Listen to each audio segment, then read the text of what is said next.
The space around the Galactic Council ship Merciful Dawn was quiet. Too quiet, thought Commander Trill as she stared at the vast emptiness through the main viewport. Her 4 eyes blinked in sequence, a sign of her growing unease. "Status report," she said, her voice soft but firm. Officer Mech turned from his console. "All systems normal, Commander. We are on schedule for the diplomatic mission to the Arcturian system." Trill nodded. The Merciful Dawn was the pride of the Council fleet. Not a warship, but a vessel of peace. Her people, the Lenarans, had not known war for over 3,000 years. Few species in the Galactic Council had. They had evolved on gentle worlds, with mild climates and few predators. The Council members called themselves the Enlightened, beings who had moved beyond primitive violence. A sudden beeping interrupted her thoughts. "Commander," called out Communications Officer Pell, her antenna twitching with excitement. "We're picking up a signal, a distress call." "Source?" asked Trill, moving swiftly to Pell's station. "Unknown, Commander. It's coming from the Outer Rim, Sector 7. Trill frowned. Sector 7 was largely unexplored. "Put it through." The signal was weak and broken. A voice came through filled with fear. "This is Captain Len of the Vesh exploration vessel Horizon. We are under attack by Krell warships. Our engines are damaged. We are peaceful explorers who stumbled into their territory by accident. Please, anyone who can hear this, we need immediate assistance. There are 200 civilians aboard." The message repeated. Trill turned to her second-in-command, Sub-Commander Voss. "The Vesh? I'm not familiar with this species." Voss accessed the ship's database. They joined the wider galactic community only recently, a Level 3 civilization from the Outer Rim. They are described as peaceful explorers and traders. "And these? Attackers? The Krell?" Voss's eyes widened slightly. "The Krell are known to be territorial and aggressive. They've refused all Council contact attempts. They're classified as a potential threat." Trill tapped her slender fingers on the console. "We should alert the Council immediately. This could become a diplomatic incident." Within an hour, the Council had convened an emergency session via holographic link. 22 representatives from the most influential Council worlds appeared in the Merciful Dawn's conference room. "This is troubling," said Councillor Graham of the Philosophy. "But we must proceed with caution. The Krell have made it clear they want no interference in their affairs." "But we cannot ignore a distress call," argued Councillor Zemo. "It goes against our founding principles." "The nearest Council peacekeeping vessel is 5 days away," reported Admiral Zent. "By then, it will be too late." The debate continued, each representative offering opinions, but none willing to make a decision. This was the Council way: careful deliberation, consensus building, avoidance of hasty action. Another alert sounded. "Commander," called Officer Pell over the ship's comm. "We've detected another transmission. It's not from the Vesh or the Krell." "Who then?" asked Trill. "It appears to be from Earth." A sudden silence fell over the conference room. Earth, home of the humans, the newcomers that made everyone nervous. "Patch it through," ordered Trill. A strong, clear voice filled the room, lacking the musical tones of most Council species. It was direct, almost harsh to their sensitive hearing. "This is Admiral Thomas Reed of the United Defense Fleet of Earth. We have received the Vesh distress call. We are en route. Estimated arrival, 36 hours. The Council representatives looked at each other in shock. "How is this possible?" demanded Councillor Graham. "The humans are over 70 light-years from the incident, and they're not even on our official communication channels yet." "It seems they've been monitoring open frequencies," said Voss, "and they've responded faster than we could even organize a meeting." Trill felt a cold sensation run through her. Humans, the species that had achieved faster-than-light travel just 25 years ago and already had a fleet that rivaled those of species who had been spacefaring for millennia. Humans came from Earth, classified as a Class 12 Deathworld with extreme environmental conditions, high gravity, and an ecosystem filled with predators and disasters. Their biology reflected this: dense muscle tissue, redundant organs, high pain tolerance, and aggressive survival instincts. When first contact was made, Many council members had been horrified to learn that humans could survive radiation levels that would kill most species, could continue fighting with injuries that would incapacitate others, and had evolved as pursuit predators who could literally chase prey until it collapsed from exhaustion. "We need to contact them immediately," said Trill. "They don't understand the diplomatic complexities. The Krell might see their intervention as an act of war." "The humans have no council standing to intervene," stated Councillor Graham. "They must be stopped." "How exactly do you propose to stop them?" asked Admiral Zent, his tone dry. "Have you seen their ships? They're built like battle fortresses, even their so-called exploratory vessels." "We can send a message," suggested Trill. "Appeal to their reason." "While we do that," said Admiral Zent, "I recommend dispatching our nearest diplomatic vessel to the scene. The peaceful accord can be there in 3 days. 3 days? The humans will be there in less than 2, pointed out Voss. "Then we'd better hope they don't start an interstellar incident before we arrive," replied Zent.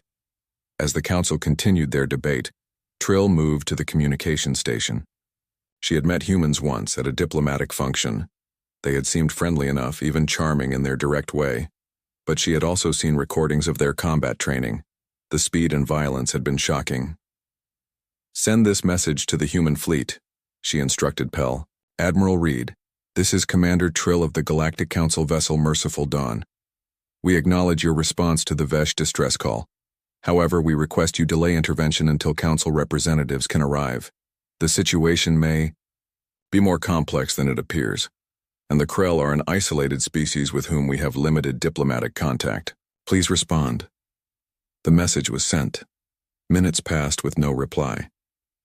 "Commander," said Pell finally, "the human fleet has acknowledged receipt of our message but offers no other response. They are continuing on course at maximum speed."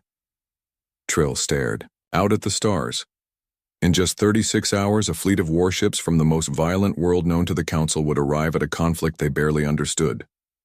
"May the cosmic harmony preserve us all," whispered Voss beside her. Trill could only nod, in agreement. Whatever happened next would change the balance of power in the galaxy forever. The UDF flagship Relentless cut through space like a knife. It was not the largest ship in the human fleet, but it was among the fastest. Its sleek, dark hull absorbed rather than reflected light, making it seem like a moving shadow against the stars. On the bridge, Admiral Thomas Reed stood with his hands clasped behind his back. At 55, his hair had gone completely gray, but his posture remained straight as a rail. 20 years in space had not diminished his soldier's bearing. "Status report," he said, his voice carrying across the bridge without needing to shout. "All systems at maximum efficiency, Admiral," reported Lieutenant Morris from the operations console. "The fleet is maintaining formation. We're pushing the engines to their limits." "Good." Reed nodded. "What's our ETA to the distress coordinates?" 32 hours, sir," replied Morris, "assuming we maintain current speed." Commander Wilson, Reed's second-in-command, approached with a data pad. She was tall and lean, with dark skin and sharp eyes that missed nothing. "Sir, I've analyzed all available data on both the Vesh and the Krell," she said. "Unfortunately, we don't have much." "Give me what you've got," said Reed. Wilson nodded. "The Vesh joined the galactic community about 3 years ago. They present themselves as peaceful explorers and traders. Their technology level is moderate, decent shields and engines, minimal weapons. Their biology is similar to many Council species, adapted to low-stress environments." "And the Krell?" asked Reed. "More mysterious," admitted Wilson. "They've rejected all Council contact attempts. Intelligence suggests they evolved on a higher gravity world with a harsh climate. Not quite a Deathworld like Earth, but not far off. They're territorial and have been known to attack ships that enter their space without permission." Reed frowned. "So the Vesh might have wandered into Krell territory by accident." "Possibly," said Wilson. "But, sir," she hesitated, "I must question whether this is our fight. The Galactic Council has made it clear they consider this their jurisdiction." Reed turned to look at the main view screen which showed the 26 other ships of his fleet.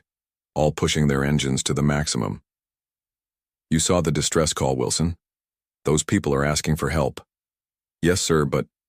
And what was the council doing? Debating, talking, planning to send a ship that wouldn't arrive for days.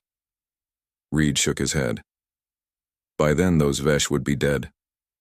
Wilson nodded slowly. I understand, sir. I just worry about the diplomatic fallout. Reed almost smiled. That's why I have you, Commander. To worry about things like that while I make the hard calls. He walked to his command chair and sat down, bringing up the distress message once more. The fear in the Vesh captain's voice was clear even across species barriers. Reed remembered when humans had first ventured into the wider galaxy, just 25 years ago. They had been shocked to discover that most alien species found them terrifying. Humans were stronger, faster, and more durable than almost any council race. They could survive injuries that would kill most aliens, and their aggressive survival instincts made other species nervous. The council had kept humans at arm's length, treating them with caution, bordering on fear. Humans were too unpredictable, too violent, they said, too willing to take risks, too eager to fight. They never understood us, Reed murmured. Sir? Asked Wilson. Reed looked up. The council. They see our strength and our willingness to fight as something to fear. They never understood that those same traits make us willing to fight for others. A message alert sounded and Lieutenant Garcia at communications turned. Sir, we've received a transmission from the council ship Merciful Dawn. They're requesting, we delay our intervention until their diplomatic team arrives. How long until they get there? Asked Reed. 3 days, sir. Reed exchanged a glance with Wilson. Send acknowledgement of receipt but no other response. Yes, sir. Garcia turned back to his console. Admiral, called out Lieutenant Harper from the sensor station. We've managed to boost our long-range scanners. I'm picking up energy readings. From the conflict zone. Put it on screen, ordered Reed. The view screen shifted to show a distant star system. The image was grainy and unclear at this range, but Reed could make out the flashes of weapons fire. Can we get any detail? He asked. Harper worked her console. The best I can do, sir. The image zoomed in, still blurry but showing more detail. Several small ships were trying to flee from larger vessels. As they watched, one of the smaller ships erupted in a ball of fire. Reed's jaw tightened. Maximum speed all ships. Push the engines beyond safety parameters if necessary. Sir, that could damage, began the engineering officer. I know the Yabi. Risks, Lieutenant, said Reed sharply. Execute the order. Yes, sir. Reed turned to Wilson. Launch scout drones. I want better eyes on the situation before we arrive. Right away, sir. Wilson moved to give the orders. 6 hours later, the bridge was tense with anticipation. The scout drones had arrived at the edge of the conflict zone and were transmitting data back to the fleet. Report, said Reed, leaning forward in his chair. Wilson's face was grim as she studied the incoming data.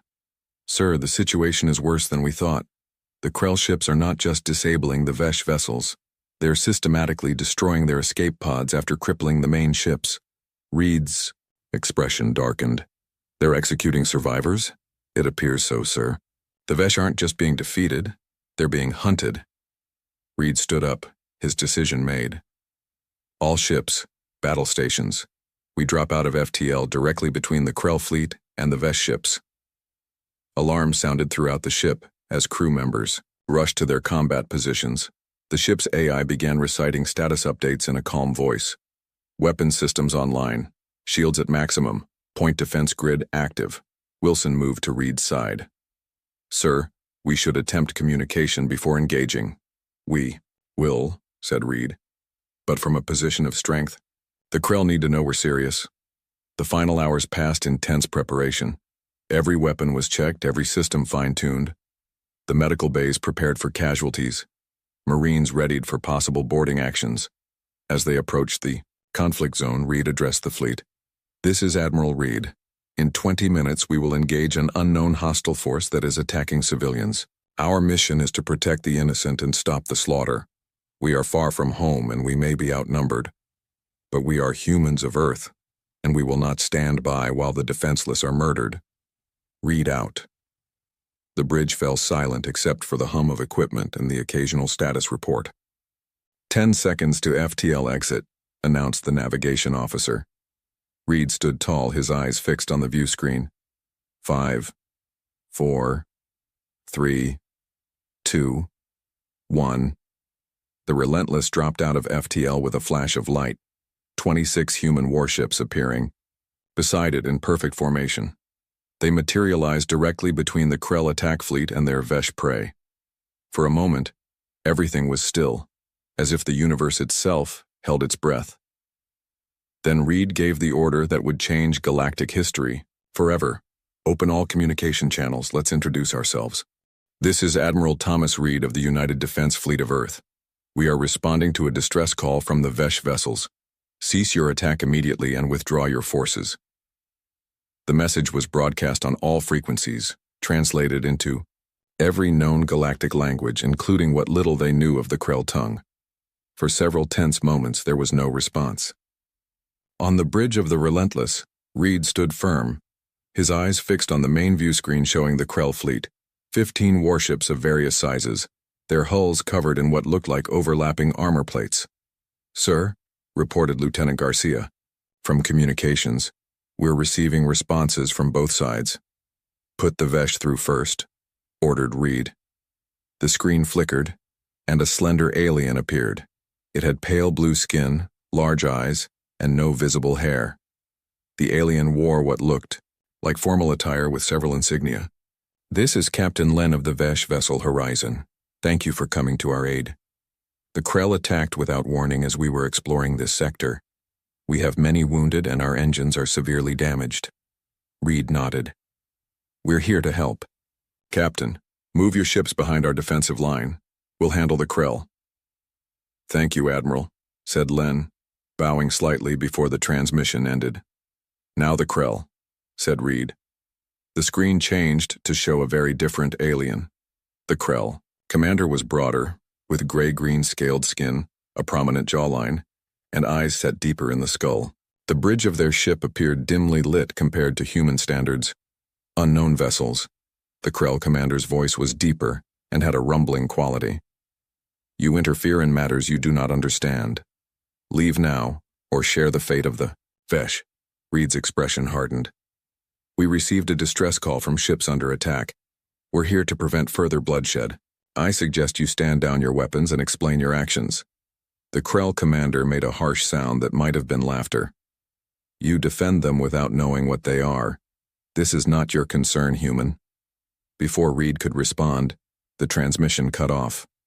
"Sir," called out Lieutenant Harper from sensors, "the Krell ships are changing formation. They're targeting us."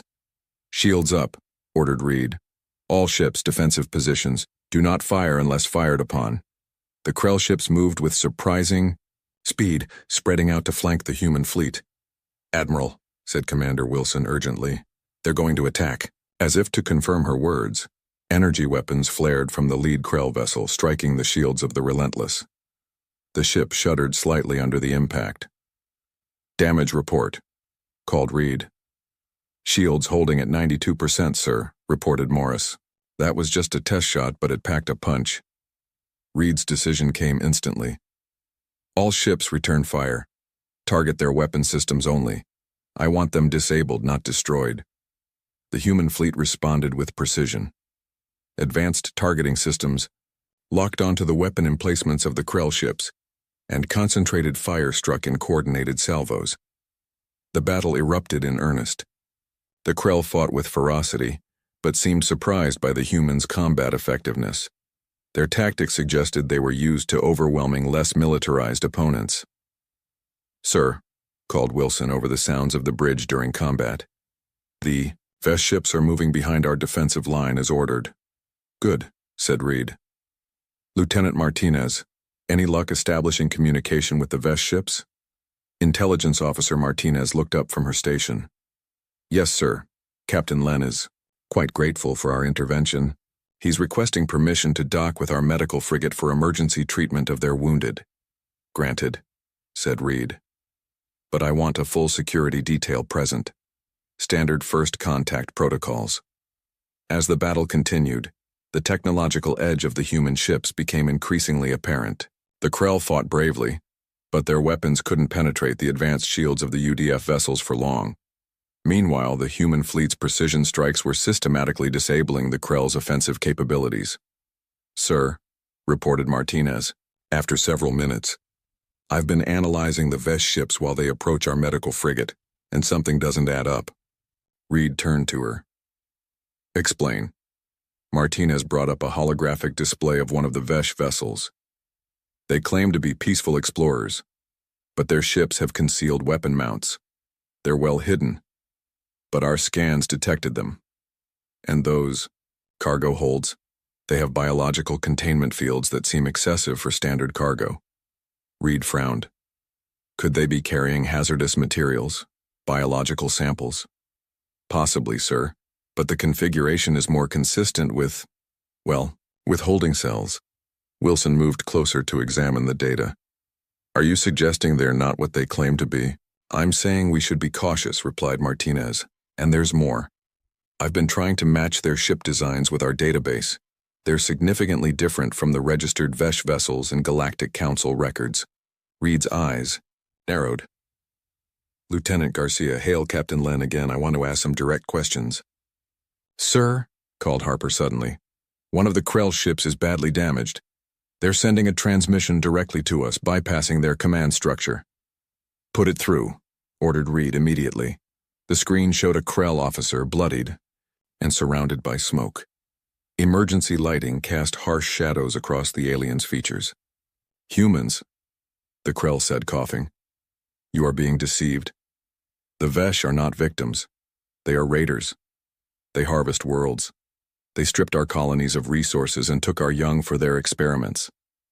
The transmission became unstable, breaking up into static, disguised their ships more static. Distress signals to lure in." The image cut out completely. Reed turned to his officers. "Verify that. Now." "Sir," called Garcia, "I've established communication with Captain Len, but he's being evasive about our request to inspect their cargo holds.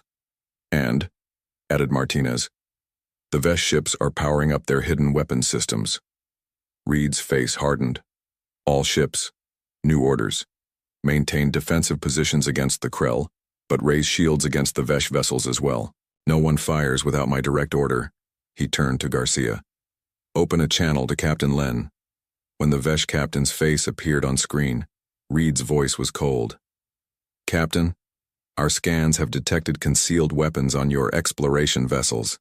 Care to explain why peaceful explorers would need hidden weapon systems?" Len's expression changed subtly. "Admiral, in these dangerous regions, all ships need protection.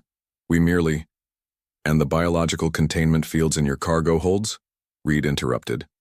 "What exactly are you transporting?" A long silence followed. Then Len's demeanor changed completely.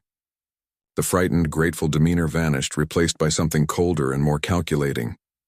"You should have simply taken our side and destroyed the Krell," Len said, his voice now devoid of its earlier warmth. "It would have been simpler, for everyone." "The Krell claim you raided their colonies," said Reed. "That you took their young." Len made a dismissive gesture. "The strong take what they need from the weak. It is the way of the universe. We expected the council races to be too soft to understand. But you humans, you come from a harsh world. We thought you would understand necessity." Reed's expression was stone. "We understand protecting the innocent. We understand justice. What we don't understand is preying on others and then crying for help when they fight back." He cut the transmission and turned to his bridge crew. "All ships, new target, the Vesh fleet, defensive positions only. I want to end this without further bloodshed if possible." As the human fleet shifted formation, a badly damaged Krell ship sent another transmission. This time it was their fleet commander. "Humans," the Krell said, their voice strained but dignified. "You have discovered the truth. These Vesh raiders have plagued our systems for months, stealing resources and abducting our children. When we finally tracked them down, they sent false distress signals, as they have done to lure in other species before." Reed nodded grimly. "We understand now. Stand down your weapons, and we will deal with the Vesh." No more lives need to be lost today. The truth had been revealed, and now the human fleet faced a crucial decision: how to bring justice to this distant corner of space. The bridge of the Relentless fell silent as Admiral Reed considered his next move. The truth had changed everything. The supposed victims were predators, and the supposed aggressors were defending their homes and children. "Sir," said Commander Wilson quietly, "what are your orders?" Reed's face was grim but determined. "Broadcast all the evidence we've gathered about the Vesh deception on all frequencies. I want the Krell to know we understand the truth, and I want any other ships in the area to know what's happening." "Yes, sir," replied Garcia, already working at his console. Reed turned to Martinez. "What's the status of the Vesh fleet?" "Their weapons are fully powered, sir," she reported. "They're forming an attack formation. I think they know we've figured them out." "Sir," interrupted Garcia, "Captain Len is hailing us." "Put him through," said Reed. Len's face appeared on screen, all pretense of friendliness gone. "You've made a mistake, human," he said coldly. "Your species is new to the stars. You don't understand how things work out here. The Krell are savages. We merely take what they don't deserve to have." Reed's voice was like steel. "And what about the other species you've tricked with false distress calls? How many good people died helping you, only to learn too late what you really are?" Len smiled, but there was no warmth in it. "Many, and more will come. Your fleet is formidable, but you are far from home. No one will know what happened to you out here." "You're wrong," said Reed. "We've already transmitted everything we've learned about you. The truth is out now." Len's expression hardened. "Then we have nothing more to discuss." The transmission cut off abruptly. "Sir," called Harper from sensors, "the Vesh ships are attacking."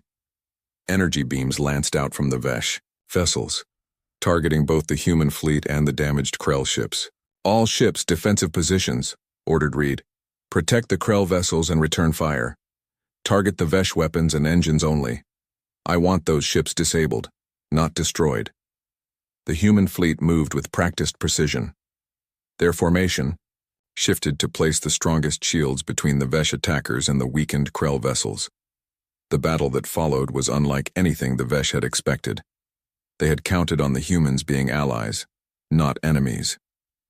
Now they faced the full might of a species that had evolved on a Deathworld, a species that had turned the art of war into a science. Human vessels moved with a coordination that seemed impossible, covering each other's weak points, focusing fire on specific targets in sequence. Their tactical systems predicted enemy movements and responded before the Vesh could complete their maneuvers. "Their lead ship is targeting that damaged Krell cruiser," reported Wilson, pointing to a tactical display. Reed saw it immediately. A Krell ship, engines dead, was drifting helplessly. The sensors showed it was crowded with life signs, far more than a normal crew complement. "Harper, what are we seeing on that Krell ship?" asked Reed. Harper worked her console rapidly.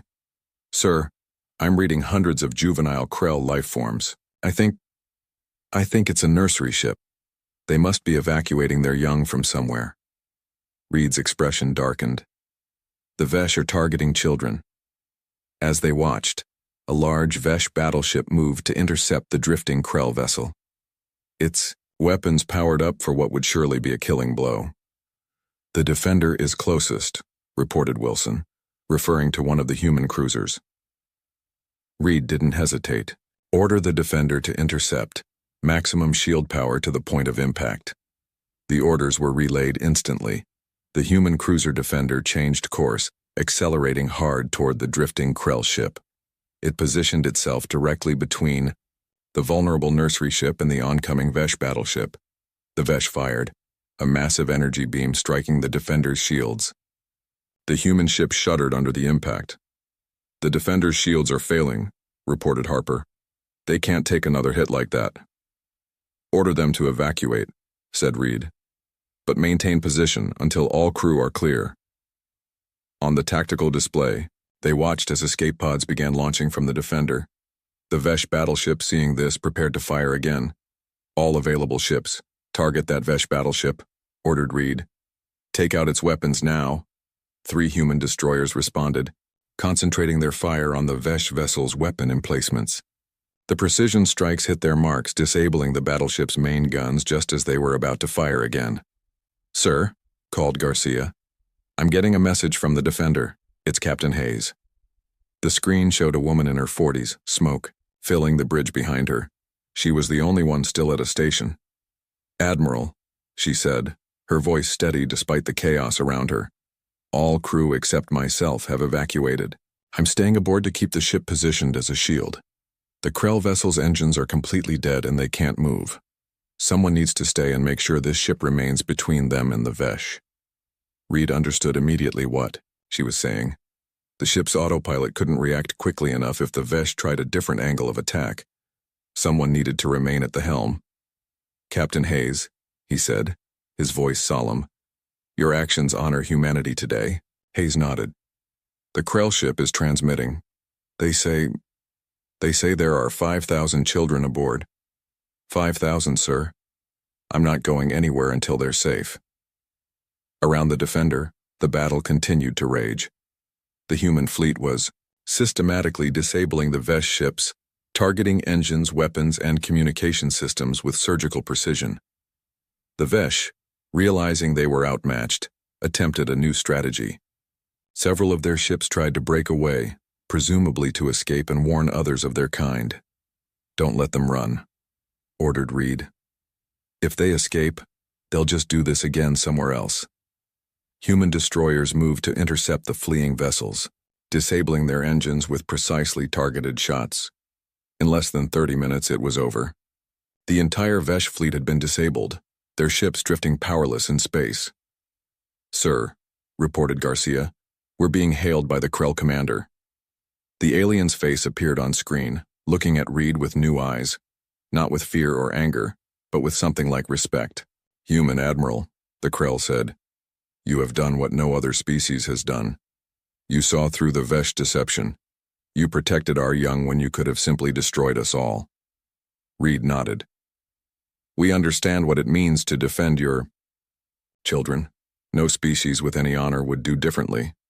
Your ship," the Krell continued, "the one that shields our nursery vessel, your warrior remains aboard while her crew escapes. This is not expected." "Captain Hayes is doing her duty," said Reed simply, "as would any of us." The Krell was silent for a moment. "We have misjudged your kind, human. The galaxy calls you violent and unpredictable. But today we have seen that your strength serves justice." As the Krell spoke, Reed noticed movement on the tactical display. "Sir," called Harper urgently, "one of the Vesh ships is powering up some kind of self-destruct sequence. They're going to blow themselves up right next to the Krell nursery ship." The disabled Vesh vessel was indeed glowing with building energy, a desperate final attack against the children they had come to abduct. Captain Hayes's voice came through the comm. "I see it, Admiral, moving to intercept." The damaged Defender, barely operational, used its remaining maneuvering thrusters to position itself directly between the Vesh ship and the Krell nursery vessel. "Captain," said Reed urgently, "the blast will destroy your ship completely." "I know, sir," Hayes replied calmly, "but it will save those children. Isn't that why we're out here? To make a difference?" Before Reed could respond, the Vesh ship exploded in a blinding flash of light. The Defender took the full force of the blast, its already damaged hull breaking apart. But it had served its purpose. The Krell nursery ship and the 5,000 young ones aboard remained unharmed. The bridge of the Relentless was silent as they watched the debris of the Defender drift across their view screen. "Find Captain Hayes," Reed said finally, his voice tight with emotion. "If she's in an escape pod, if there's any chance she survived, find her." The ruthless efficiency with which the human fleet had disabled the Vesh and protected the Krell had shocked all who witnessed it. But it was the sacrifice of Captain Hayes that would be remembered for generations to come. 3 days after the battle, the Galactic Council ship Peaceful Accord finally arrived. By then much had changed. The Vesh ships had been completely secured, their crews detained in makeshift brigs aboard human vessels. The Krell fleet was undergoing repairs with human assistance. And most surprisingly to the Council representatives, Humans and Krell were working side by side. Commander Trill stepped off her shuttle onto the deck of the Relentless with a mixture of curiosity and apprehension. She was accompanied by 2 Council security officers and a diplomatic aide. Admiral Reed was waiting to greet them, along with Commander Wilson. "Commander Trill," Reed said with a formal nod. "Welcome aboard the Relentless." Trill returned the gesture. "Admiral Reed, we received your transmissions about what happened here. The Council is processing this information." Reed's expression remained neutral. "I'm sure they are. Would you like to see the evidence for yourself?" "Yes," Trill replied. "The Council has authorized me to conduct a full investigation." Reed led the Council delegation to a conference room where Lieutenant Martinez had prepared a detailed presentation of everything they had discovered about the Vesh deception. "As you can see," Martinez explained, showing scans of the Vesh ships, "these are not exploration vessels. They're disguised raiders. The biological containment chambers in their cargo holds were designed to transport living beings, specifically juvenile Krell." Trill's 4 eyes blinked in sequence as she absorbed this information. "And you believe they've done this before? Used false distress signals to lure in potential allies?" "We know they have," said Reed. "We found records in their ship computers showing at least 7 previous incidents where they successfully manipulated other species into fighting their battles." Trill looked troubled. "The Vesh joined the Galactic community 3 years ago. They presented themselves as peaceful explorers and traders. We had no reason to doubt them." "Because you wanted to believe the best of them," said Reed, not unkindly. "That's not a flaw, Commander, it's a virtue. But sometimes it can be exploited." "And the Krell?" asked Trill. "We've been trying to establish diplomatic relations with them for decades without success." "Perhaps you were approaching them wrong," suggested Wilson. "They're a private species protective of their territory and their young, but they're not aggressive unless threatened." Trill seemed to consider this. "I would like to speak with the Krell commander, if possible." "Of course," said Reed. "We've established good communication with them. They're waiting to meet you." As they walked through the corridors of the Relentless, Trill noticed something unexpected. A Krell medical officer working alongside a human doctor, treating injured from both species. "Is that—" Trill began, surprised. "Dr. Varn?" Reed supplied. "He's the chief medical officer from the Krell flagship. He's been helping our doctors understand Krell physiology so we can better treat their wounded." "And your people work alongside them without fear?" asked Trill, clearly surprised. Reed smiled slightly. "We come from a Deathworld, Commander. The Krell are formidable, but so are we. We understand each other in ways that perhaps other species can't." They arrived at a large meeting room where the Krell commander waited. Trill was struck by the alien's imposing presence, taller than a human with a powerful build and those distinctive scaled features. "Commander Trill of the Galactic Council," Reed introduced. "Commander, this is Supreme Guardian Krell Vash of the Krell Defense Fleet." The Krell inclined his head slightly.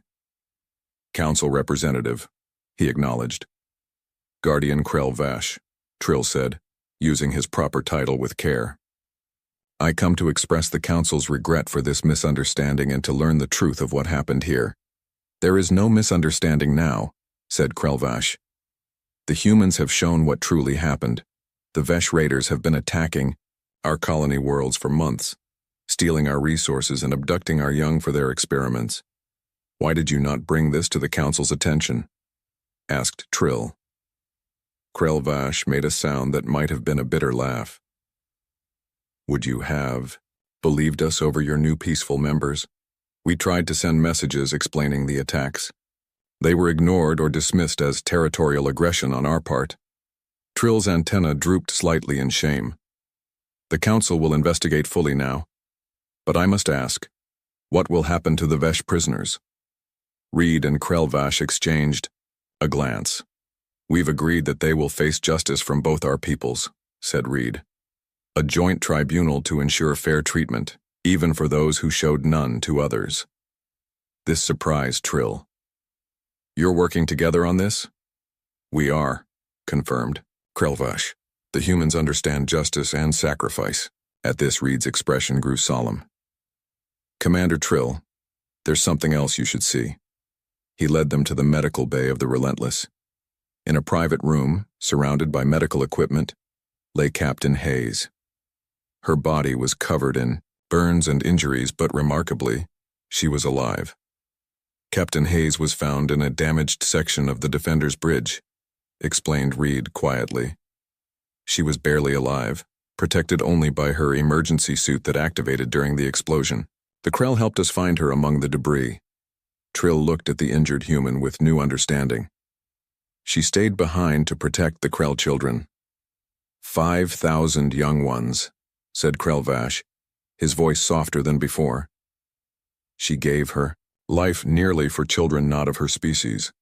This is not a thing we have seen before in the galaxy." A Krell elder stepped forward from where he had been sitting beside Hayes's bed.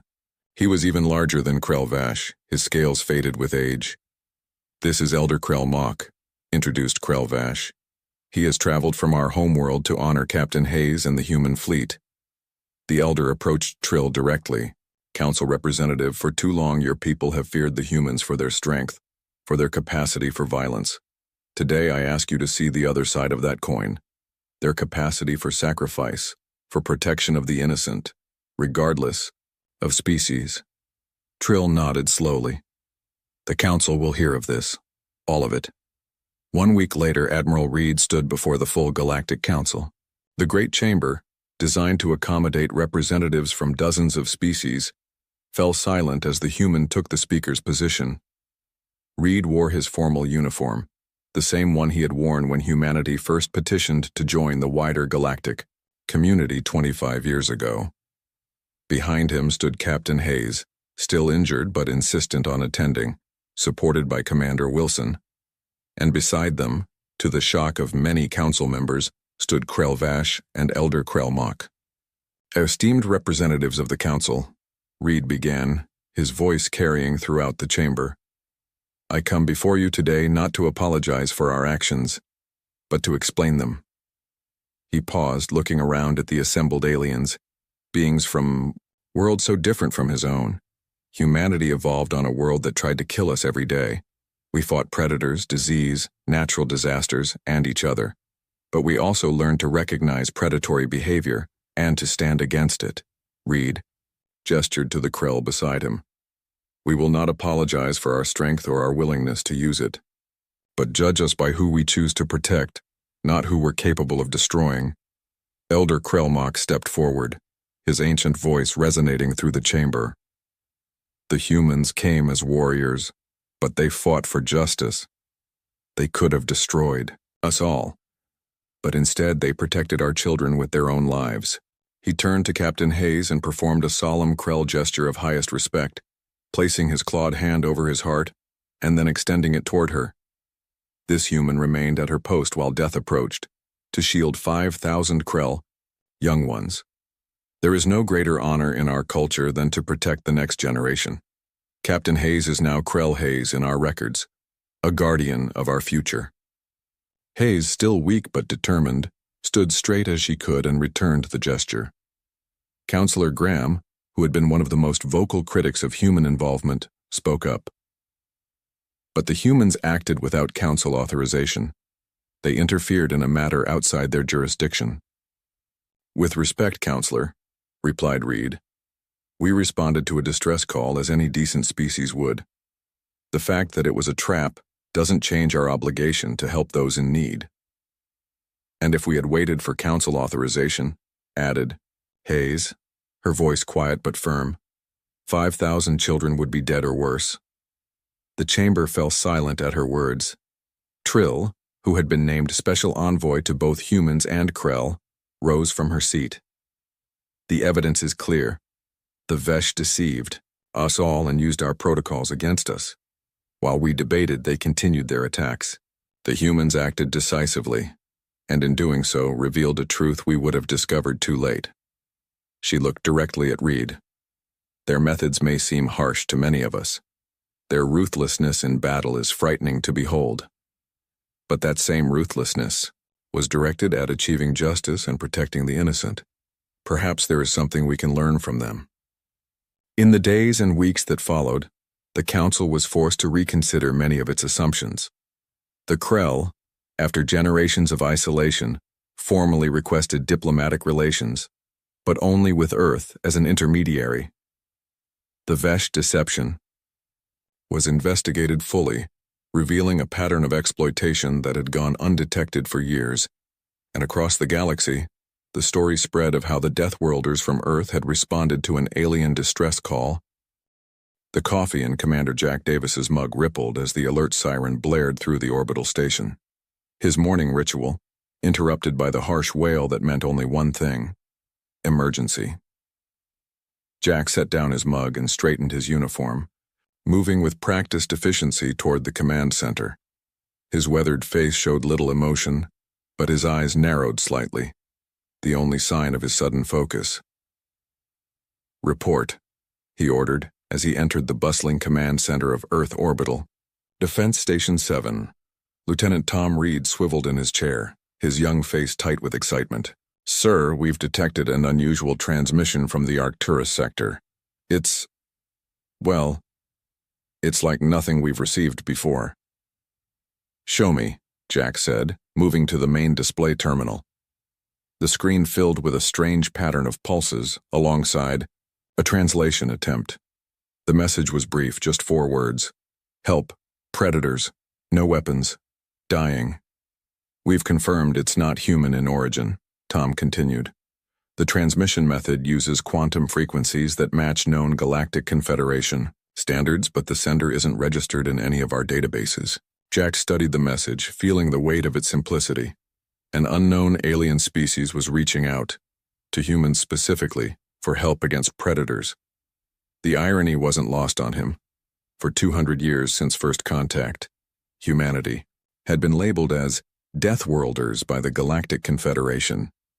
Earth's higher gravity, extreme weather patterns, and abundance of predators had shaped humans into what the rest of the galaxy viewed as dangerous, unpredictable beings. "They're asking Deathworlders for help against predators," Jack murmured. "Have you notified the Security Council?" "Yes, sir. Emergency session begins in 30 minutes. They've requested your presence." The United Earth Security Council chamber was already filled when Jack arrived. 12 representatives from Earth's major regions sat around the circular table, their faces illuminated by the soft blue light of their displays. Above them, a larger version of the alien message rotated, slowly. Admiral Helen Martinez, head of the Earth Defense Force, nodded to Jack as he took his seat. "Commander Davis, thank you for joining us promptly. I believe you've reviewed the transmission." "I have, Admiral." "Good. Dr. Garcia will brief us on what we know." Dr. Elena Garcia, Earth's leading xenobiologist, stood and adjusted her glasses. "The message is simple but reveals quite a bit. First, the language pattern suggests a species with a different thought structure than humans, direct without cultural markers we typically see in Confederation communications. Second, the mention of no weapons is telling. This species likely evolved on a world with few natural threats." President Wei Li leaned forward. "And they've reached out to us because we come from a world full of threats." "Precisely," Dr. Garcia nodded. "They need Deathworlders." Jack felt a strange mix of pride and concern. Humanity had spent generations trying to overcome the Deathworlder label to prove they weren't the dangerous savages many in the Confederation believed them to be.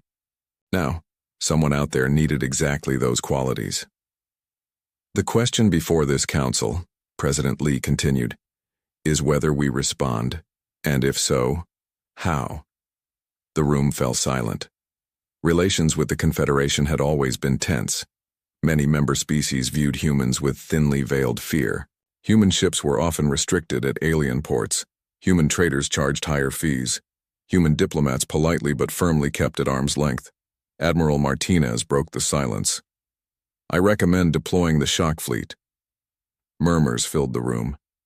The Shock Fleet was Earth's newest military development. 6 vessels specifically designed for rapid response and combat operations. Fast, heavily armed, and equipped with the latest defensive systems.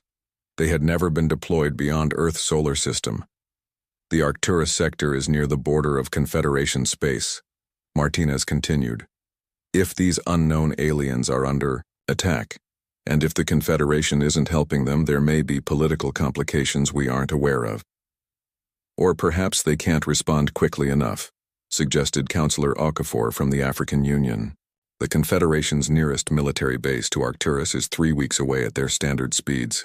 Our shock fleet could be there in 4 days. President Lee turned to Jack. Commander Davis, you've been selected to lead this mission if approved.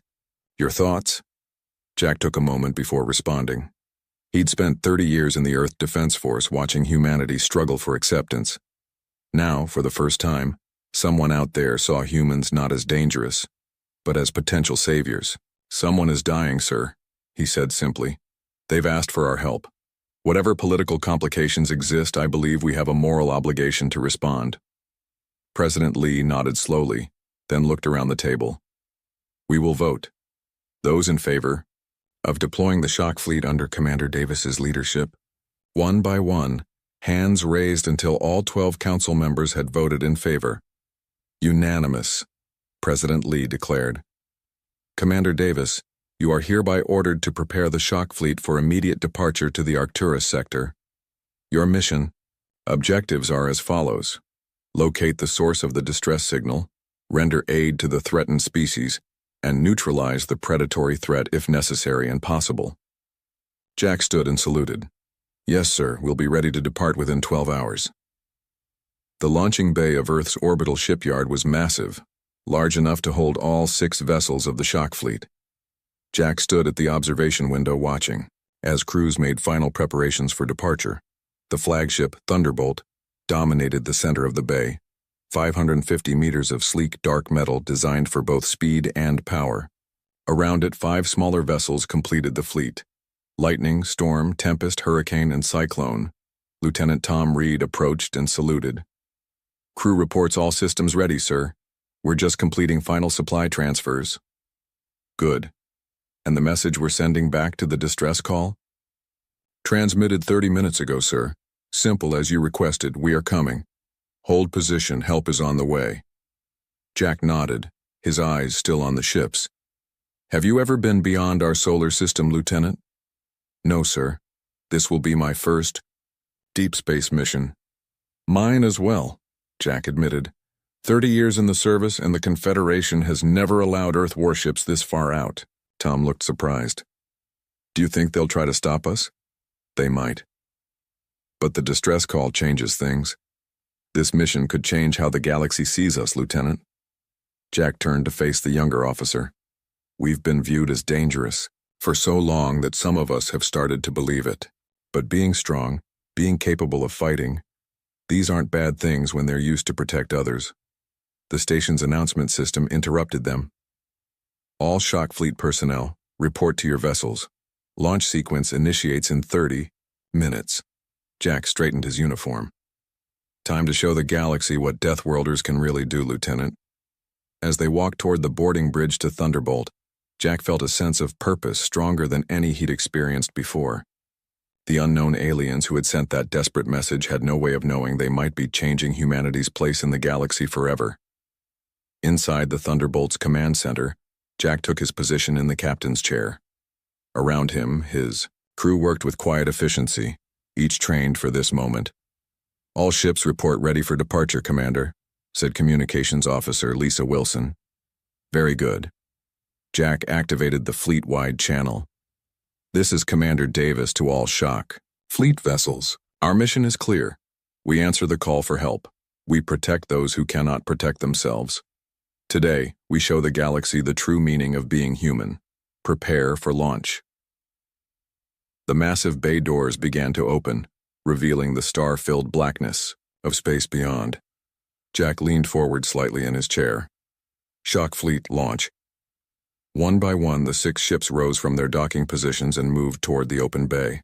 The Thunderbolt led the formation, its engines glowing blue as it accelerated away from Earth. Their course was set for the Arcturus sector and whatever waited for them there. As Earth shrank behind them, Jack thought of the simple message that had brought them here. Help. Predators. No weapons. Dying. For the first time in history, humanity's evolutionary heritage, their strength, their speed, their capacity for warfare, had become a reason for someone to call on them rather than fear them. The Deathworlders were coming, and they were coming to save lives. The Thunderbolt cut through hyperspace like a knife, its powerful engines humming with energy as it led Earth's shock fleet toward the unknown. Commander Jack Davis stood on the bridge, hands clasped behind his back, watching the swirling blue tunnel of faster-than-light travel through the main view screen. 4 days in hyperspace, said Lieutenant Tom Reed, checking his instruments. Never thought I'd see this much of the galaxy. Jack nodded without turning. Few humans had ventured this far from Earth. The Galactic Confederation's restrictions on human ships had seen to that. Any response to our message? No, sir, replied Communications Officer Lisa Wilson. Just the same distress signal repeating. Sensors are picking up unusual energy patterns ahead, reported Senior Officer Mike Taylor from the science station. Consistent with weapons fire. Jack's posture stiffened. Time to arrival? 3 minutes until we exit hyperspace, sir. Alert. All ships. Battle stations. Red lights flashed throughout the fleet as crews rushed to their positions. Jack took his seat in the command chair, feeling the familiar calm that always came before potential combat. The humans of the shock fleet had trained for this moment their entire careers, though none had expected their first real mission would be to rescue an unknown alien species. Exiting hyperspace in 5, 4, 3, 2, 1. The blue tunnel vanished, replaced by the blackness of normal space. Instantly, the sensors blared with alerts as the view screen filled with chaos. Before them spread a battlefield. Dozens of sleek silver vessels were scattered across space, desperately maneuvering to avoid larger organic-looking ships that resembled massive predatory fish. The larger ships, dark red and purple in color, moved with frightening speed, firing glowing projectiles at the fleeing silver craft. Analysis, Jack ordered, his voice steady. Mike's fingers flew across his console. The silver ships appear to be refugee vessels, sir. Minimal defensive capabilities, no weapons that I can detect. The organic ships are like nothing in our database. They're partially biological, partially technological, heavily armed. The silver ships match the quantum frequency of our distress call, Lisa added. Jack studied the scene for 3 seconds. Position the fleet between the refugee ships and their attackers. Full shields. Lieutenant Wilson, broadcast on all frequencies. This is Commander Jack Davis of the Earth Defense Force.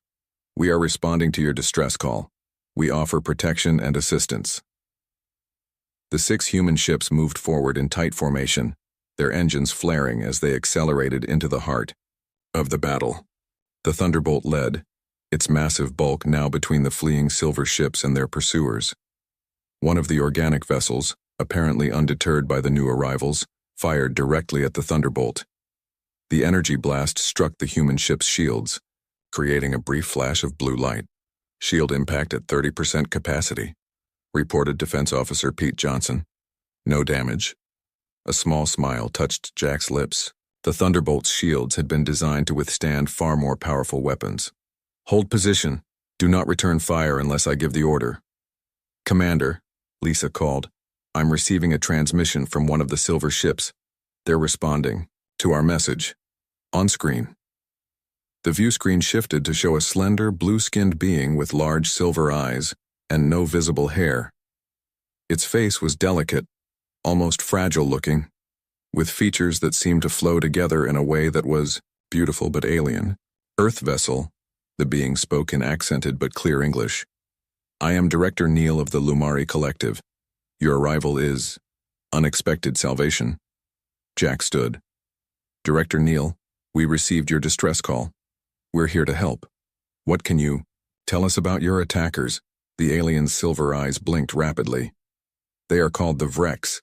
They appeared in our system 20 days ago. They consume sentient beings. We had no defense against them. The Confederation forces are too distant to arrive in time. Jack nodded, processing this information.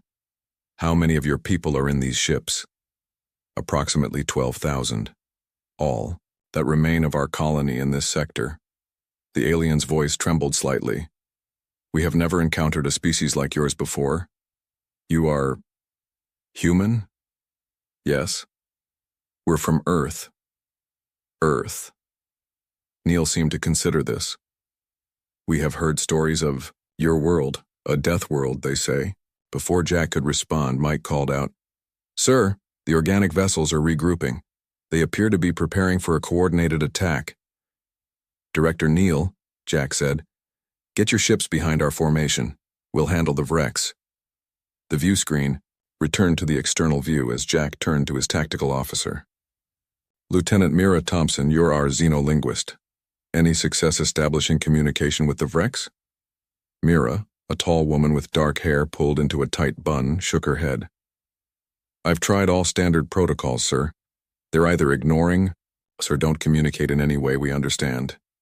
"Their ships are accelerating toward us," Mike reported. "All 20 of them." Jack made his decision. "All vessels, defensive pattern Delta. Prepare weapons but hold fire until my command. Let's see if they recognize a show of force." The shock fleet ships spread into a protective formation, their weapon ports glowing with energy but not yet firing. Behind them, the silver Lumari ships huddled together, their delicate designs contrasting sharply with the sturdy angular human vessels. The lead Vrek ship fired again, this time at the Lightning. The smaller human vessel's shields flashed but held strong. "No damage to Lightning," Pete reported. "Their weapons are powerful, but nothing our shields can't handle." "Sir," Lisa said urgently, "I'm picking up some kind of transmission from the Vrek ships. It's not language as we understand it, more like hunting calls." Jack's eyes narrowed. "They're coordinating their attack."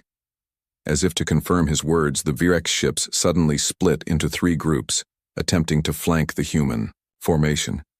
"They're trying to get around us to the Lumari ships," Tom observed. Jack nodded. "Not going to happen. Lightning and Storm maintain position. All other ships adjust to counter their movement. If they fire again, you are authorized to disable their weapon systems only." The bridge fell silent as the human ships moved to block the Vrek's approach.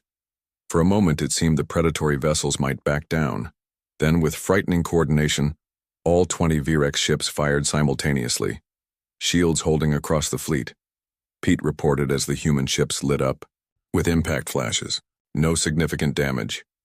"They just made their choice," Jack said grimly. "All ships targeted response. Disable their weapon systems." The human vessels fired in perfect unison, their advanced targeting systems finding vulnerable points on the organic ships. Precision energy beams struck the Vrek vessels, causing several to spin out of control as their weapon systems overloaded. 5 Vrek ships disabled, Mike reported. The others are adjusting their approach. The view screen suddenly switched back to Director Neil's face. The alien's expression was difficult to read, but the tone of voice conveyed clear amazement. "Your vessels. They withstood a full Vrek's assault," Neil said. "And your weapons. They are so precise. We have never seen such controlled application of force."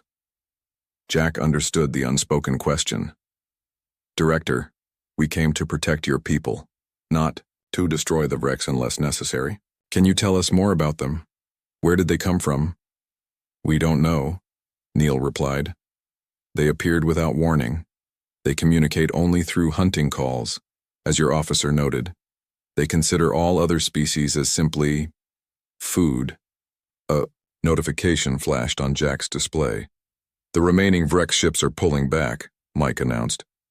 "They're maintaining distance but not retreating completely." "They're reassessing," Jack said. "They've never encountered resistance like this before." He turned back to the screen. "Director Neil, we need to evacuate your people from this sector immediately. Are there more Lumari colonies nearby that need assistance?" 2 more, Neil confirmed, both under attack. "Together with these ships, we number perhaps 40,000 souls, all that remains of our presence in this sector." Jack made a quick decision. "We'll split our fleet. Thunderbolt and Storm will remain with your current group. The other ships will retrieve your remaining colonies. Once everyone is secure, we'll escort you to the nearest safe Confederation outpost." For the first time, Neil's expression changed to something recognizable. Hope. "You would do this for us? You don't even know us. You asked for help. Jack said simply. On Earth, we believe that's reason enough. As the communication ended and the human fleet began to implement their rescue plan, Jack noticed his crew looking at him with a new kind of pride. For generations, humans had been treated as dangerous outsiders in the galaxy. Now, for the first time, those Deathworld traits, their strength, their combat readiness, their protective instincts, were being used exactly as humanity had always hoped, not to threaten, but to defend. The Vrex would learn what it meant to hunt in the presence of Earth's defenders, and the galaxy would learn what Deathworlders were truly capable of when given the chance to protect rather than frighten. Lieutenant Commander Robert Wells gripped the controls of his fighter craft, the Falcon, as it shot from the launch bay of the Thunderbolt. 5 more fighters followed him into space, their engines glowing blue against the darkness. From his cockpit, Robert could see the massive Vrex ships regrouping in the distance, their organic hulls pulsing with an eerie red light. Strike Team Alpha in position, he reported through his comm system. Ready for engagement. Commander Jack Davis's voice came through clearly. Confirmed, Lieutenant Commander. Your mission is to disrupt their formation while the main fleet protects the Lumari vessels. Disable, don't destroy unless absolutely necessary. Understood, Commander. Robert switched to his team's channel. You heard the orders. Precision. Strikes only. These things may be predators, but we're not here for extermination. The 6 human fighters accelerated toward the Vrex fleet, moving at speeds that would have been impossible for most Confederation vessels. Earth's higher gravity had led humans to develop propulsion systems capable of withstanding forces that would crush other species. Now those systems gave them a critical advantage. On the Thunderbolt's bridge, Jack watched the tactical display as Robert's fighters approached the enemy. Weapons Officer Tanya Rodriguez, prepare main batteries for suppressing fire. Target the 3 lead Vrex vessels. Tanya, a compact woman with steady hands and keen eyes, nodded. Targeting solutions ready, sir. Waiting for your command. The tactical display showed 20 Vrex ships now moving in a hunting pattern, clearly preparing for another assault.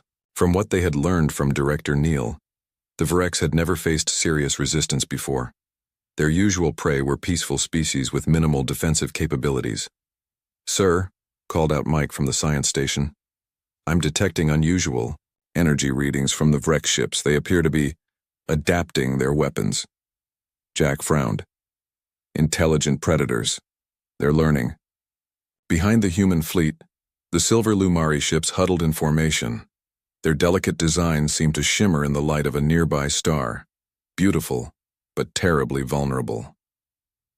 Jack had ordered Lightning and Storm to maintain close protective positions while Tempest, Hurricane, and Cyclone had departed to rescue the other Lumari colonies. Commander, Lisa said, Director Neal is requesting to speak with you. Put him through. The main screen shifted to show the slender blue alien. Jack noticed that Neal appeared calmer now, though the large silver eyes still held what humans would recognize as fear. Commander Davis, our sensors detect the Vrex are altering their attack strategy. This is unusual. They typically rely on overwhelming force, not tactical adaptation. They've never encountered resistance like this before, Jack replied.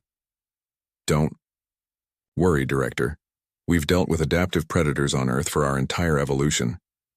As if on cue, the tactical display flashed red. Vrex ships launching smaller craft, Mike called out.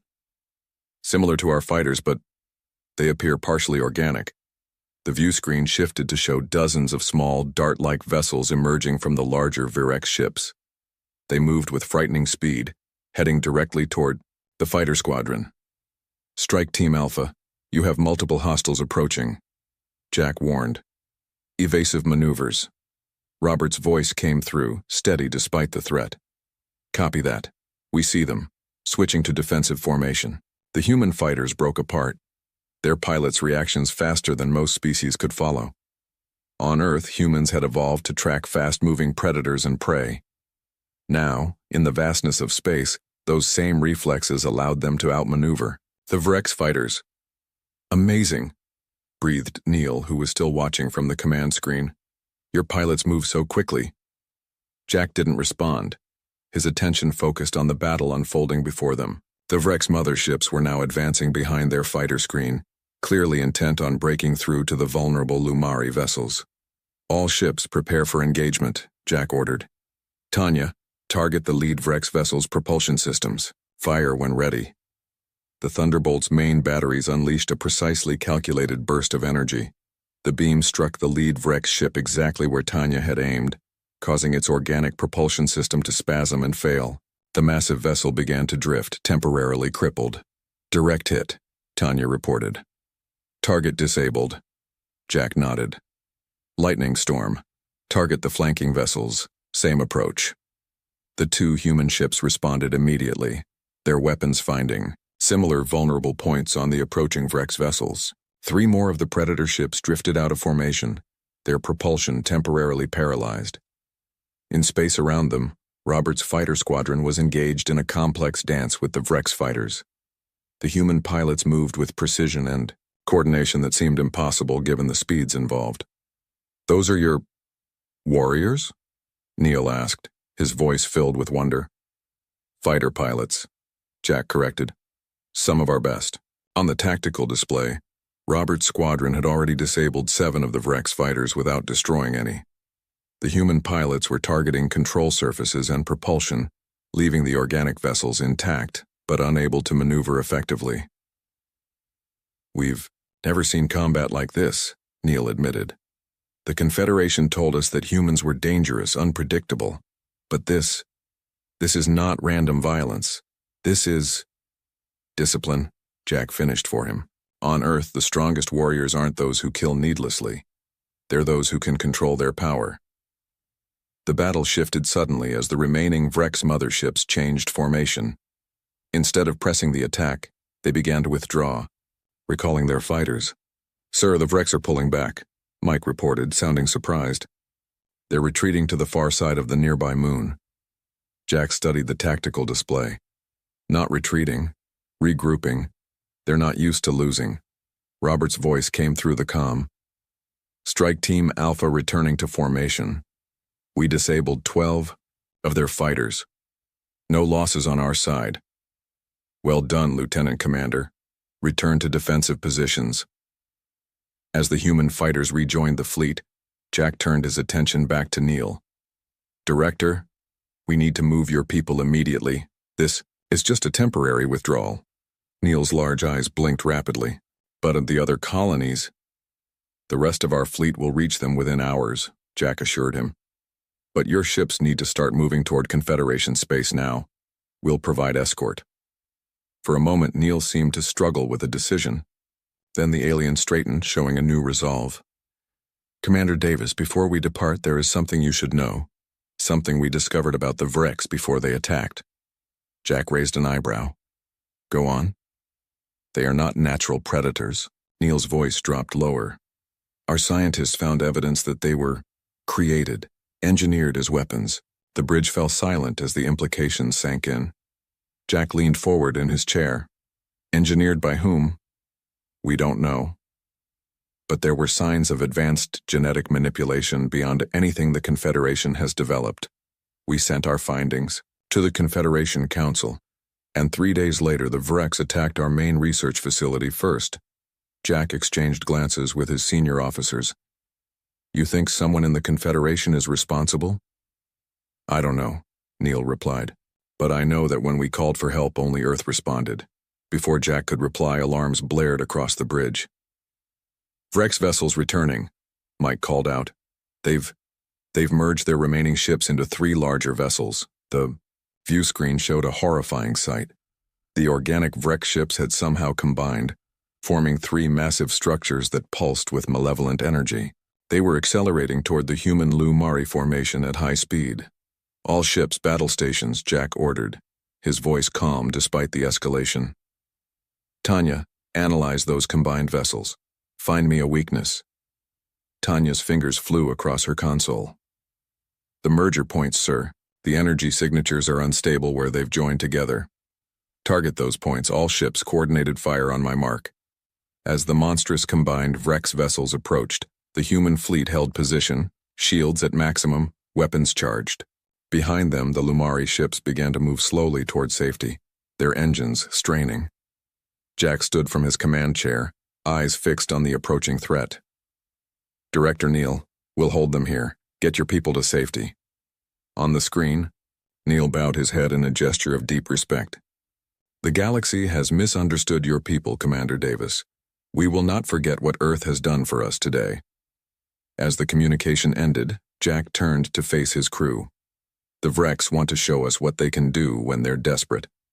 Let's show them what humans can do when we're protecting others." The bridge crew nodded, determination on every face. They had come to answer a call for help, and that's exactly what they would do, showing the galaxy that Earth's Deathworlders could be the greatest allies anyone could ask for. "All ships," Jack said calmly as the monstrous Vrex creations bore down on them. "Fire." Dr. Alan Foster's hands moved quickly over the laboratory equipment aboard the Thunderbolt, his eyes darting between samples taken from the disabled Vrex vessels. 3 days had passed since the battle, and the combined human-Lumari fleet was now moving steadily toward Confederation space. The shock fleet had successfully rescued all 3 Lumari colonies, gathering approximately 40,000 survivors in a convoy protected by the human vessels. "Extraordinary," Alan muttered to himself as he examined a piece of Vrex technology through a molecular scanner. "This isn't random evolution." The laboratory door slid open as Commander Jack Davis entered. "Doctor, you requested to see me?" Alan looked up, dark circles under his eyes suggesting he hadn't slept much. "Commander, I've found something you need to see immediately." Jack moved to the workstation where various Vrex components lay dissected and analyzed. "What am I looking at?" "Proof," Alan said, bringing up detailed scans on the main display. "The Vrex aren't natural predators. Director Neil was right. They were engineered, but not just as weapons. They were designed specifically to hunt the Lumari." Jack frowned. "Explain." Alan pointed to a detailed genetic sequence displayed on the screen. "Look here. The Vrex sensory organs are precisely tuned to detect the unique bioelectrical signature of Lumari physiology. Their weapon systems target specific vulnerabilities in Lumari ship design. This wasn't a random attack, this was an extinction mission. Do we know who created them?" Alan pressed a button, bringing up a new display. "That's where it gets interesting. I found data crystals in the command center of one of the disabled Vrex ships. Most of the information was encrypted, but I managed to decrypt a small portion with help from our AI systems. The screen showed unfamiliar symbols and diagrams. This is a project designation, Alan explained, pointing to a recurring symbol. It translates roughly as cleansing tide, and this, he pointed to another symbol, is the mark of the Maison Collective. Jack's expression darkened. The Maison? They're one of the founding species of the Confederation. Why would they want to eliminate the Lumari? That's not all, Alan continued, his voice lower now. There was a secondary database containing information about various species, including humans. With a few keystrokes, Alan brought up a new file. It showed detailed analyses of Earth, human physiology, and what appeared to be military assessments of human capabilities. They've been studying us, Jack said, his voice tight.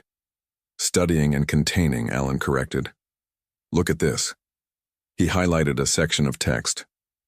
This is a strategic assessment from over 100 years ago, shortly after our first contact with the Confederation. It specifically recommends isolating Earth through cultural and political means to prevent human expansion.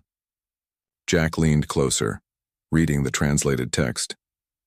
They deliberately spread fear about us being Deathworlders. It was a containment strategy, Alan confirmed. The Maison have been manipulating Confederation policy toward Earth for generations. But that's not the worst part. Another screen appeared showing technical schematics for what appeared to be advanced propulsion systems. These are Lumari designs, Alan explained. Their propulsion technology is decades ahead of most Confederation species, including the Maison. According to these files, the Lumari were preparing to share this technology with the wider Confederation. Jack's eyes widened with understanding, which would have broken the Maison's technological advantage in interstellar travel. Exactly. So they created the Vrex to eliminate the Lumari before that could happen. Alan's voice was grim. The Mazon have been engineering similar predator species for centuries, Commander. Whenever a civilization develops technology that threatens their dominance, a mysterious new enemy appears and wipes them out. Jack was silent for a long moment, processing the implications. And the Confederation never suspected? The Mazon, our founding members, they help set policy, including first contact protocols. Alan shook his head. They've been playing a very long game. The intercom on the wall chimed. Commander, Lisa's voice came through. Director Neil is requesting to speak with you. He says it's urgent. Send him to the laboratory, Jack replied. He should hear this too. A few minutes later, the tall, slender form of Director Neil entered the laboratory. The Lumari leader had spent considerable time with the human crew, over the past days learning about Earth and sharing information about his own people. Commander Davis, Neil greeted, then noticed the displays. You found something about the Vrex? Jack gestured to Alan. Dr. Foster has made some disturbing discoveries. I think you should hear them directly. Alan repeated his findings, showing Neil the evidence of Mazon involvement in creating the Vrex and their long-term manipulation of Confederation politics. As he explained the Mazon's apparent motive, preventing Lumari propulsion technology from being shared, Neil's silver eyes grew wider. Our great innovation, Neil whispered. That's what we call our new drive system. It would have reduced interstellar travel time by 60% while using half the energy of current systems. We were preparing to present it to the Confederation next month. The Mazon couldn't allow that, Jack said. It would have undermined their technological advantages and strengthened connections between other species. Neil moved to the displays, examining the data with increasing agitation. The research facility that was attacked first, it was our primary development center for the drive system. The Lumari turned to face Jack. And now I understand why the Confederation forces were too far away to help us. The Mazon control most of the Confederation fleet deployments. This goes beyond just your people, Director, Alan said, bringing up additional files.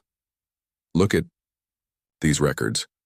At least 7 other species have been eliminated over the past 3 centuries, all after developing technologies that would have challenged Mazon dominance. And humans?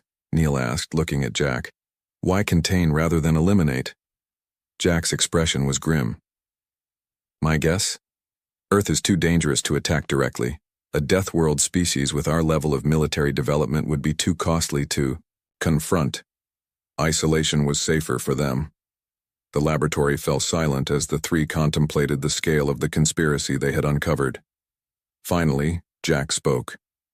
We need to bring this evidence to the Confederation Council, not just the Mazon's attacks on the Lumari, but their manipulation of interspecies relations for centuries. The council chambers are controlled by the Mazon, Neil pointed out. Any evidence we submit could be intercepted or dismissed. Then, we don't submit it through normal channels, Jack decided. We present it in person with the entire shock fleet as our backup. Alan looked concerned.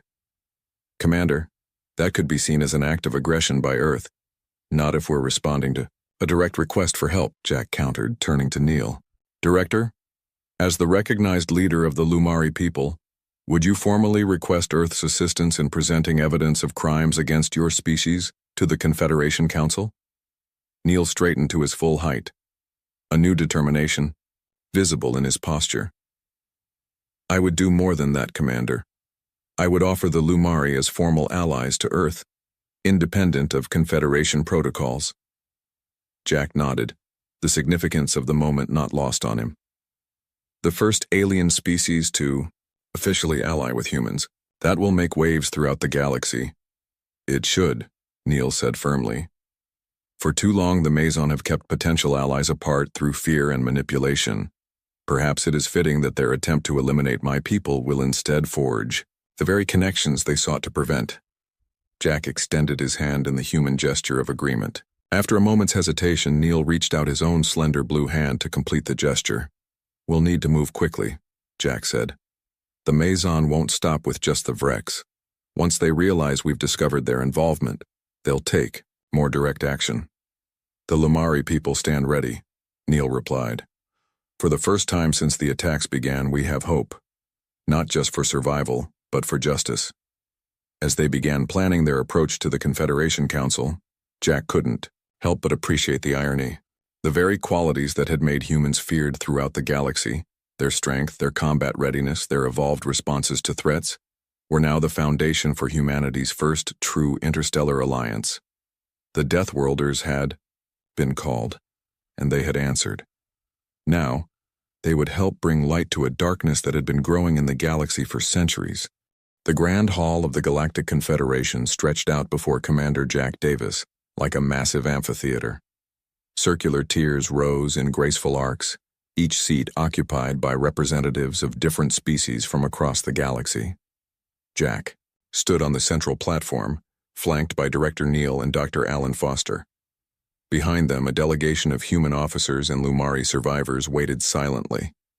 This was the first time a human military commander had addressed the full council. Under normal circumstances, it would have been considered a severe breach of protocol, but these were not normal circumstances. Order, called the council moderator, a tall, spindly being with iridescent skin. This emergency session will now begin. Commander Davis of Earth has been granted special dispensation to address the council regarding the recent attacks on the Lumari colonies. Jack stepped forward, his Earth Defense Force uniform crisp and formal. He could feel hundreds of alien eyes studying him, some curious, many wary. At the highest tier, the 7 representatives of the Maison Collective watched with carefully neutral expressions. Esteemed members of the Confederation, Jack began, his voice clear and strong. 3 weeks ago, the Earth Defense Force received a distress call from an unknown species being hunted to extinction. We responded with our shock fleet and found the Lumari under attack by a predatory species called the Vrex. Murmurs spread through the hall. The moderator raised a hand for silence. What followed was not just a rescue mission, but the uncovering of a conspiracy that threatens the very foundation of this confederation. Jack nodded to Dr. Foster, who activated a holographic display in the center of the hall.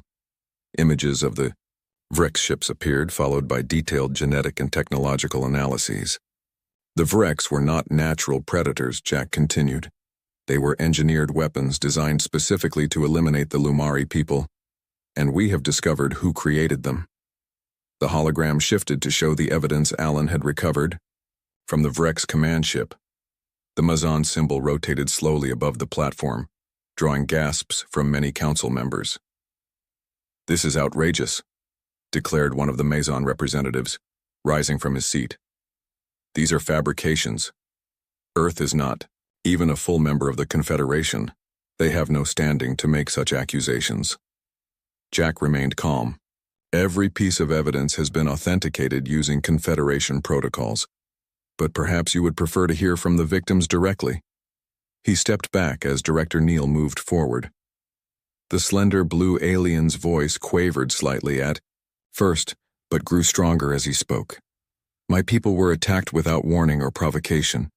40,000 of us survived from colonies that once held millions. When we called for help, the Confederation forces were too distant to respond. Only Earth answered our call. Neil gestured to the holographic display, which now showed the Lumari propulsion technology. This is why we were targeted. Our great innovation in propulsion technology would have benefited all species in the Confederation, all except those who maintain power through technological superiority. The hall erupted in chaotic discussion. The moderator struggled to maintain order, as representatives from dozens of species demanded to speak. Jack watched the Maison delegation carefully. They were conferring urgently among themselves, their usual composure slipping. One of them pressed something on the console before him. Security alert, Jack said quietly into his communicator. Possible Maison countermeasures initiated. On the Thunderbolt, orbiting the Confederation capital world, Lieutenant Tom Reed received the message. All ships, heightened alert status. Be prepared for possible hostile action. Back in the council chamber, a representative from the Telluran, species known for their logical approach, had risen to speak. If these accusations are true, They represent the most serious breach of Confederation law in our history. I move that a full investigation be launched immediately, with the evidence secured by neutral parties. Support for the motion spread quickly through the chamber.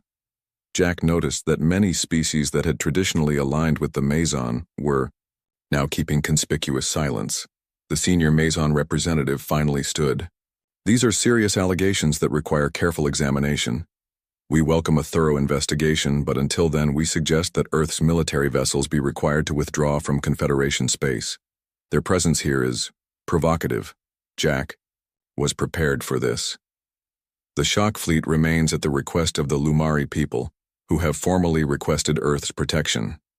Furthermore, he paused, knowing his next words would change the galaxy's political landscape.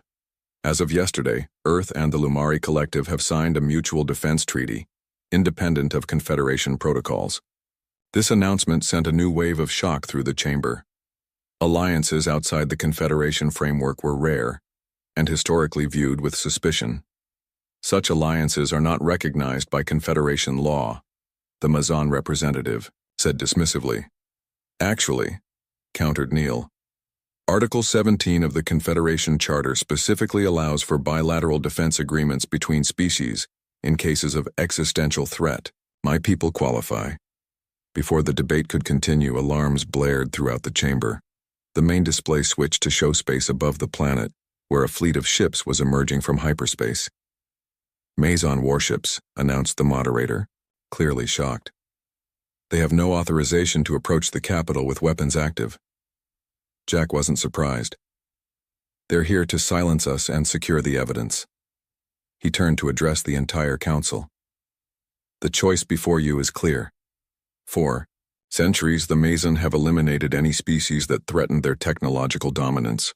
They isolated Earth because they feared our potential. They targeted the Lumari for the same reason. On the display, the Maison warships were approaching the planet. Suddenly, new signals appeared as the shock fleet moved to intercept them, taking up defensive positions. Your Earth vessels are engaging Confederation ships, the Maison representative declared, trying to rally support.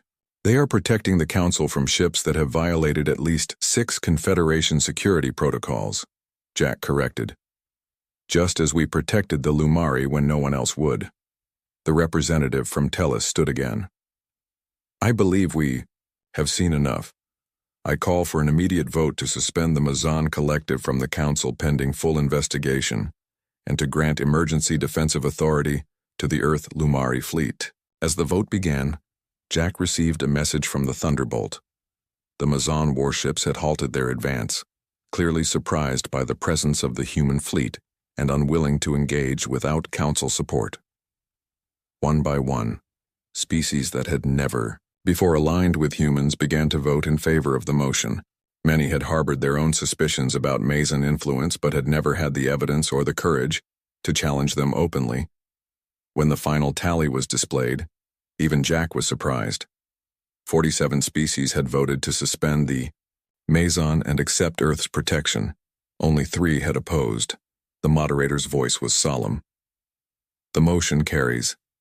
The Maison delegation is hereby suspended from the Council.